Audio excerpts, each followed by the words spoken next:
Let's go Ravens! A major message may have just been sent to Eric DeCosta and the Baltimore Ravens, and it centers around one topic that continues to generate discussion across the entire fan base: Lamar Jackson's future contract situation. At first glance, it might seem like something that can wait. After all, Lamar Jackson is already under contract. The season hasn't started yet, and there are plenty of other storylines surrounding the team right now. But according to a recent discussion, there is growing belief that Baltimore should not wait much longer to address this situation.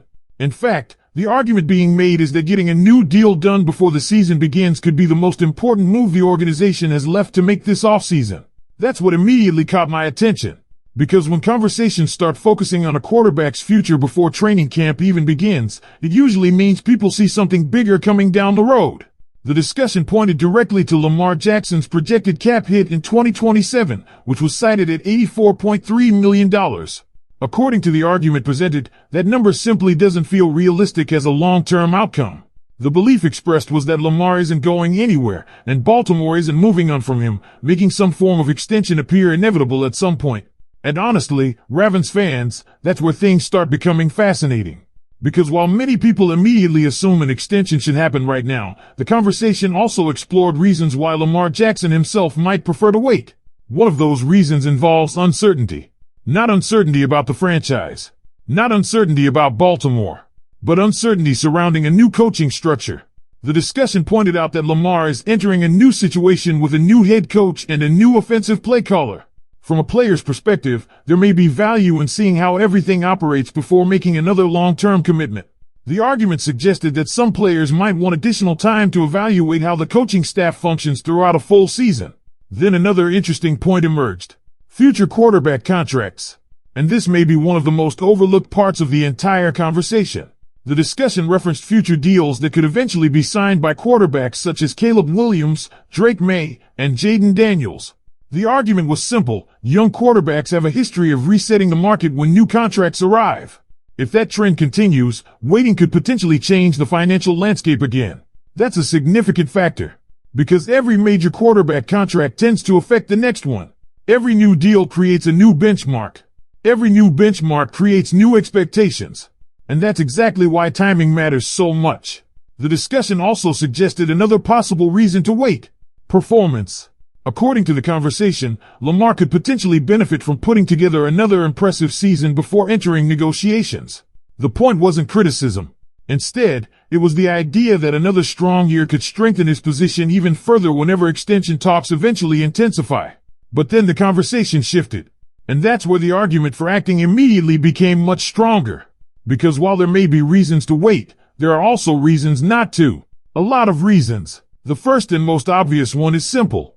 The Ravens want Lamar Jackson. The discussion repeatedly emphasized that point.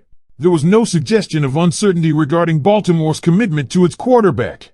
The belief expressed was that both sides ultimately want the same thing: a long-term future together. Another argument focused on risk. Because every year that passes introduces variables nobody can fully predict. Performance fluctuations, unexpected developments, changes in team planning.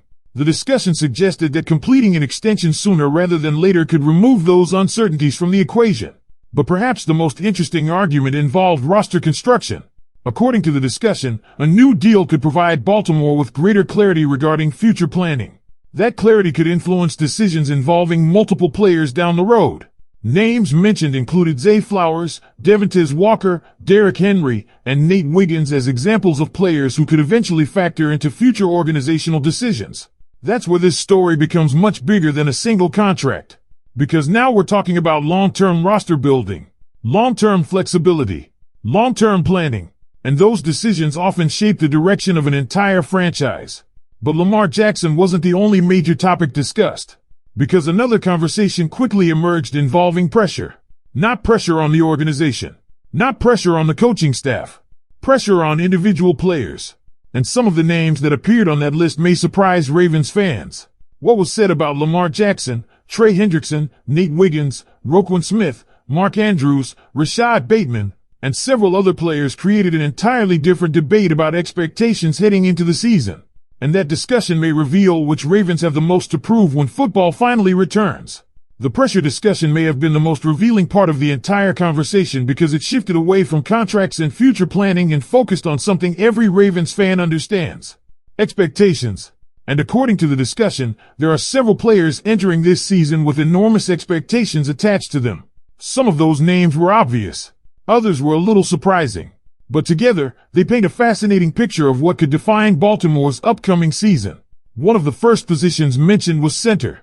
And honestly, Ravens fans already know why this is such a critical situation. According to the discussion, Danny Pinter, Jovan Gwynn, Corey Bullock, or possibly another player could ultimately find themselves responsible for filling one of the most important roles on the offense.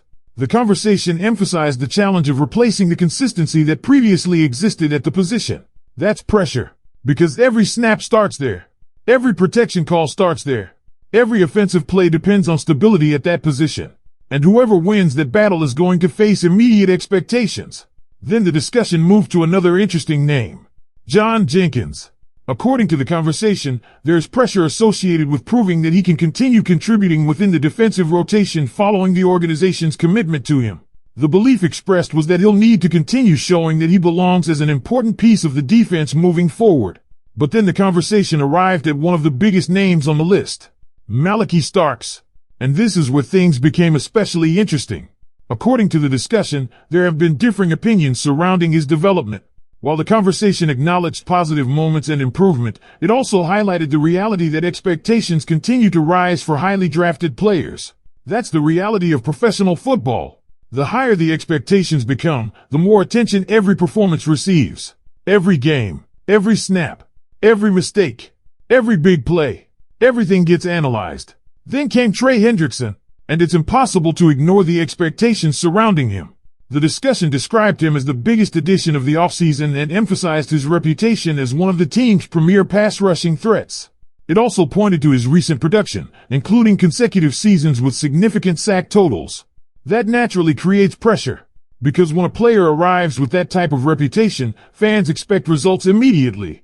Not eventually, not next year, immediately. And that's why Hendrickson may end up carrying some of the highest expectations on the roster. Not because of anything he said, not because of anything coaches said, because expectations naturally follow players with that level of production. Then the conversation shifted toward Nate Wiggins. And this may be one of the most fascinating names mentioned. According to the discussion, Wiggins has shown positive signs, but there is still a sense among some observers that they are waiting for that true breakout season. The argument suggested that this year could provide a major opportunity for him to take another step forward. And Ravens fans know exactly how exciting that possibility is. Because development often happens in stages. First comes potential. Then comes consistency. Then comes the breakout. The discussion suggested that many people are watching closely to see whether Nate Wiggins can make that jump. Of course, no conversation about pressure would be complete without mentioning Lamar Jackson. And according to the discussion, Lamar remains under pressure every single season simply because of the expectations that come with being Lamar Jackson. The conversation pointed toward the reality that expectations follow elite quarterbacks everywhere. Every season becomes a measuring stick. Every playoff appearance becomes part of the discussion. Every year creates new expectations. Whether fair or unfair, that's simply the reality of playing one of the most important positions in sports.